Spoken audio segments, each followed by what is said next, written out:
ദീപാവലി ആഘോഷത്തെ വരവേൽക്കാൻ ഒരുങ്ങി പീരിമേട് തോട്ടമേഖല. പീരിമേട് തോട്ടമേഖലയിലെ പ്രധാന ടൗണുകളായ വണ്ടിപ്പെരിയാർ, കുമ്മളി, പാമ്പനാർ എന്നിവിടങ്ങളിൽ വ്യാപാര സ്ഥാപനങ്ങളിൽ ദീപാവലി ആഘോഷങ്ങളോടനുബന്ധിച്ച് വലിയ തിരക്കാണ് അനുഭവപ്പെട്ടത്.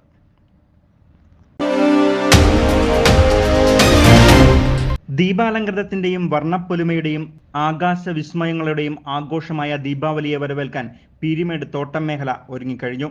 തോട്ടം മേഖലയായ വണ്ടിപ്പെരിയാർ, പാമ്പനാർ, പീരിമേട്, ഏലപ്പാറ തുടങ്ങിയ പ്രദേശങ്ങളിൽ തമിഴ് വംശജരായ നിരവധി കുടുംബങ്ങളാണ് നൂറ്റാണ്ടുകൾക്ക് മുൻപ് താമസമാക്കി വരുന്നത്. ആയതിനാൽ തന്നെ ഉത്തരേന്ത്യൻ സംസ്ഥാനങ്ങൾക്കൊപ്പം തമിഴ്നാട്ടിലും വലിയ ആഘോഷമായ ദീപാവലിയെ വരവേൽക്കാൻ പീരിമേട് തോട്ടം മേഖലയും ഒരുങ്ങിക്കഴിഞ്ഞു.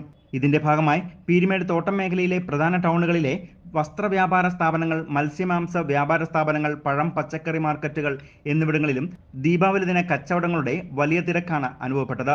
ദീപാവലി ദിന വിപണികളിൽ പ്രധാനപ്പെട്ട വിപണികളിൽ ഒന്നാണ് പടക്കങ്ങളുടെ കച്ചവടം. ആയതിനാൽ തന്നെ തോട്ടം മേഖലയിലെ പടക്ക വിപണികൾ സജീവമായി കഴിഞ്ഞു. ഒപ്പം ദീപാവലി വിഭവങ്ങളിൽ ഏറെ പ്രധാനമുള്ളവയാണ് മധുര പലഹാരങ്ങൾ. മധുര വ്യാപാര സ്ഥാപനങ്ങളിലും വലിയ തിരക്കാണ് അനുഭവപ്പെട്ടത്. പ്രളയവും കോവിഡുമെല്ലാം കവർന്നെടുത്ത കഴിഞ്ഞകാല ദീപാവലി ദിനങ്ങൾ വീണ്ടെടുക്കുവാൻ തക്കവണ്ണം ഇത്തവണത്തെ ദീപാവലി ആഘോഷങ്ങളെ വർണ്ണാഭമാക്കുവാനാണ് പീരിമേട് തോട്ടമേഖല ഒരുങ്ങിയിരിക്കുന്നത്. News bureau, Vandiperiyar.